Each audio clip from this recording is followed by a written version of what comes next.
Welcome back to CBS Mornings Plus. We are taking a closer look at the first 100 days of President Trump's second term through one of our strongest international allies, going back to the earliest days of the United States to our founding.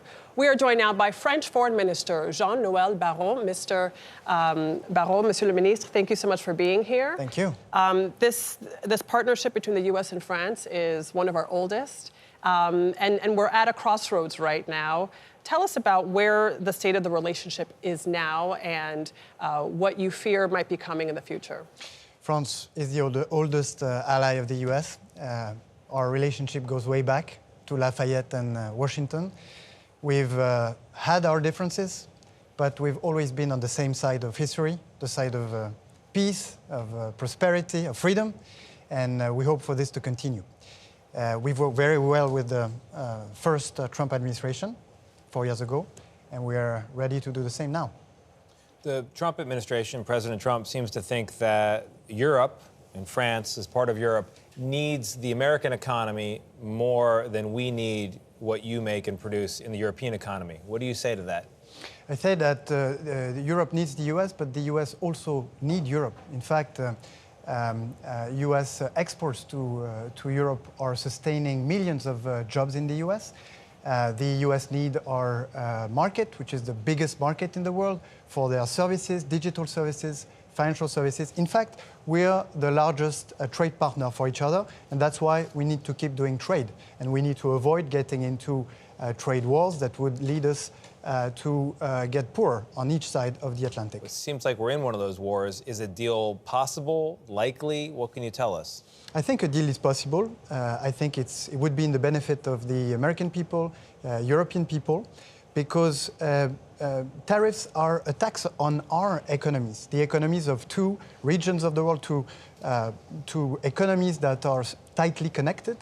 And so what we need is not higher tariffs, but a good deal, and we're working on that. You're also in economics, you're an economist, you were an economics professor at MIT, and the UK is set to sign a declaration with the EU for more free trade. Is Europe going to turn away from the U.S. because of the economic policies that we are having right now?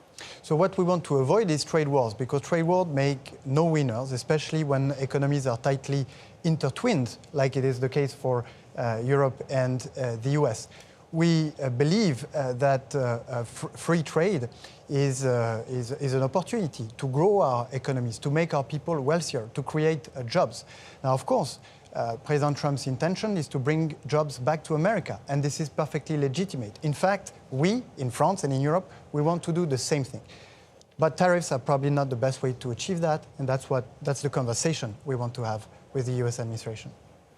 Let's talk about Ukraine. Yeah. President Macron of France was there when President Trump and President Zelensky met at the Vatican. He, was part of the video and the pictures of them seeing each other, and then stepped away for the two countries to sit down, as we see in this picture here.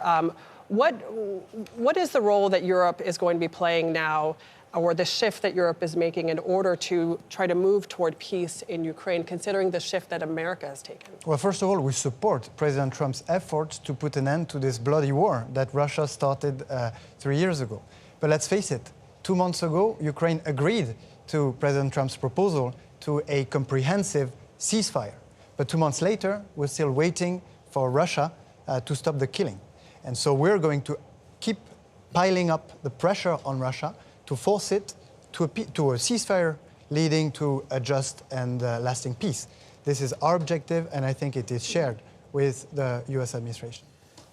President Trump has made a point of targeting what he considers to be his political enemies, making life difficult for them in a variety of ways. One of those individuals I happen to know, and he told me that France reached out after the fact and offered citizenship, or at least residency, and even a medal. What does that say about the relationship? Or is France now offering a home to American political refugees?